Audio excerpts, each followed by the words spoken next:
Siz kəramətlə bağlı da çox maraqlı söz demişdiniz yeri gəlmişkən.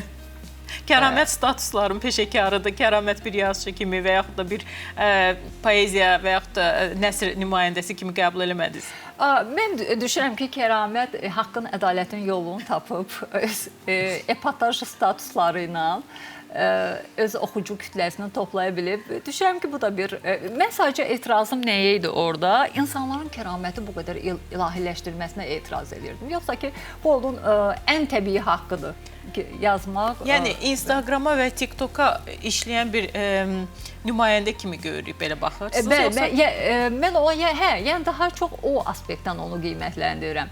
Ki, deyək ki, Facebook statusları ilə özünə belə də hansısa qalmaqallı gündəm məsələlərinə münasibət bildirmək. Amma yeri gəlmişkən elə münasibəti var ki, çox da maraqlıdır. Amma belə deyək də, onlar günlük unudulan şeylərdir. Amma sənətdə ədəbiyyatla əlaqəsi yoxdur.